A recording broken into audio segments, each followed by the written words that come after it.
During my childhood, my family was like a drop of water in a vast river, never remaining in one location for long.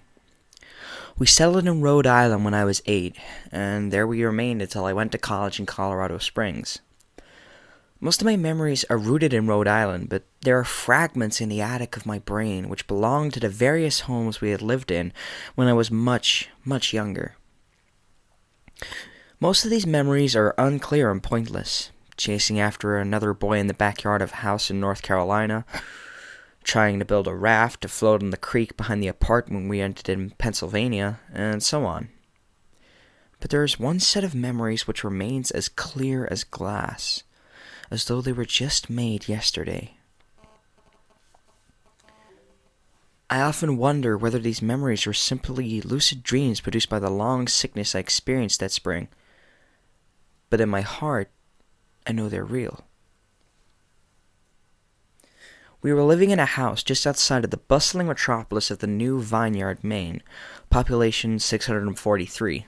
It was a large structure, especially for a family of 3. There were a number of rooms that I didn't see in the 5 months we resided there. In some ways, it was a waste of space. But it was the only house on the market at the time, at least within an hour's commute to my father's place of work. The day after my 5th birthday, attended by my parents alone, I came down with a fever. The doctor said I had mononucleosis, which meant no rough play and more fever for at least another 3 weeks. It was horrible timing to be bedridden.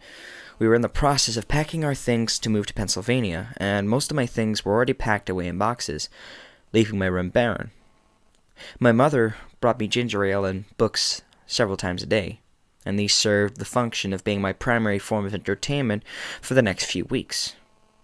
Boredom always loomed just around the corner, waiting to rear its ugly head and compound my misery. I don't exactly recall how I met Mr. Widemouth. I think it was about a week after I was diagnosed with mono. My first memory of the small creature was asking him if he had a name. He told me to call him Mr. Widemouth because his mouth was large. In fact, everything about him was large in comparison to his body. His head, his eyes, his crooked ears. But his mouth was by far the largest. "You look kind of like a Furby," I said, as he flipped through one of my books. Mr. Widemouth stopped and gave me a puzzled look. "Furby? What's a Furby?" he asked. I shrugged.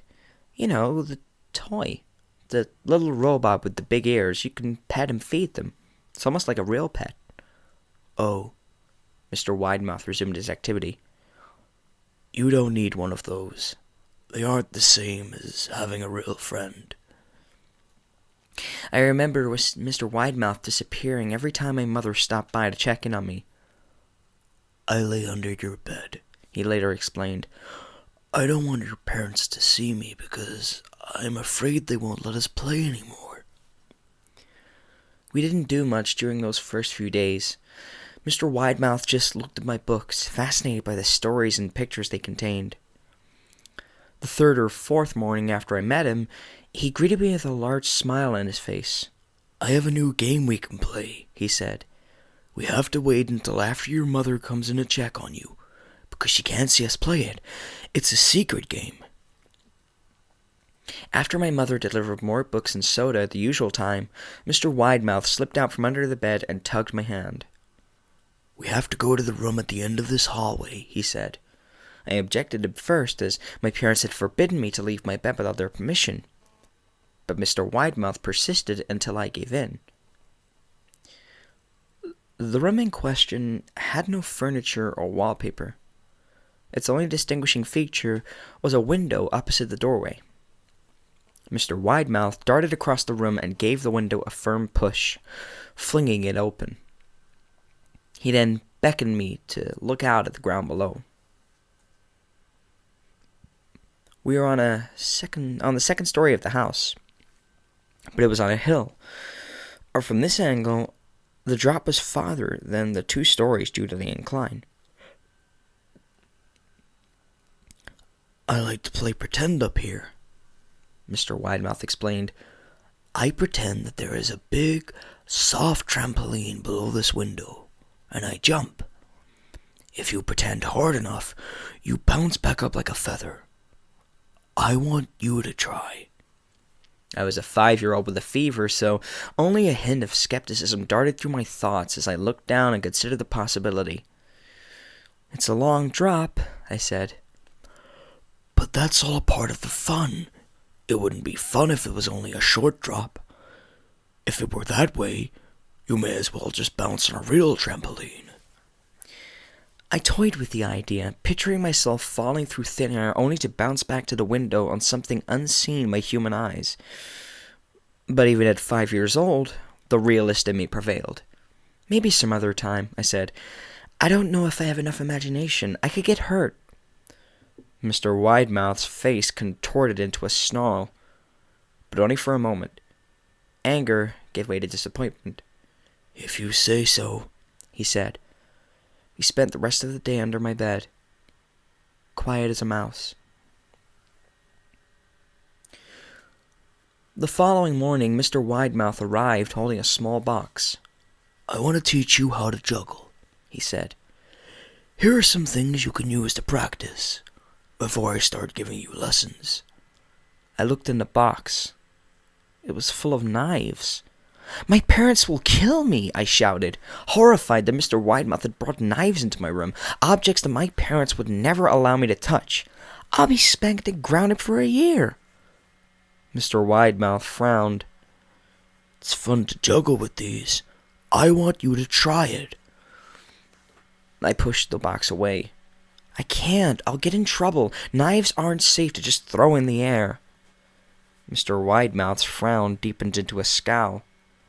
He took the box of knives and slid under my bed, remaining there for the rest of the day. I began to wonder how often he was under me. I started to have trouble sleeping after that. Mr. Widemouth often woke me up at night, saying he put a real trampoline under the window, a big one that I couldn't see in the dark. I always declined and tried to go back to sleep, but Mr. Widemouth persisted. Sometimes he stayed by my side until early in the morning, encouraging me to jump. He wasn't so fun to play with anymore. My mother came to me one morning and told me I had her permission to walk around outside. She thought the fresh air would be good for me, especially after being confined to my room for so long. Ecstatic, I put on my sneakers and trotted out to the back porch, yearning for the feeling of sun on my face.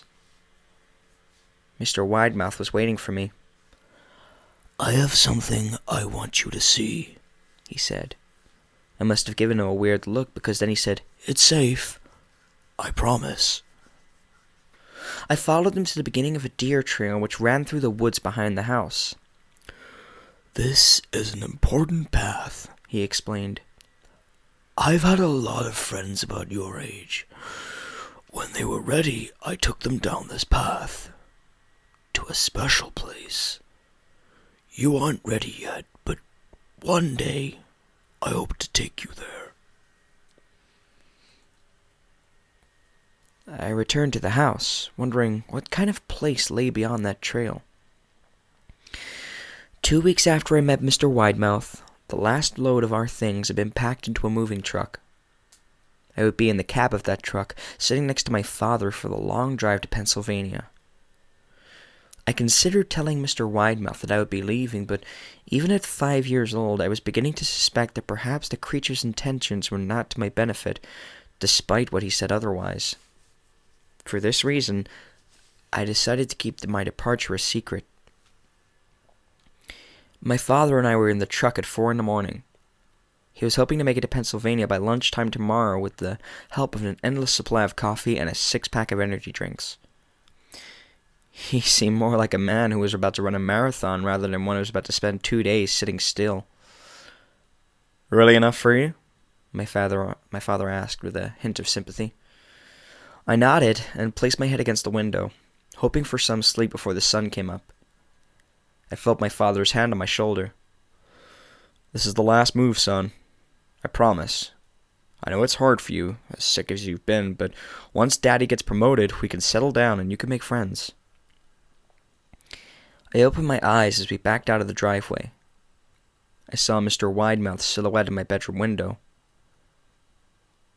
He stood motionless until the truck was about to turn onto the main road. He gave a pitiful little wave goodbye, steak knife in hand. I didn't wave back.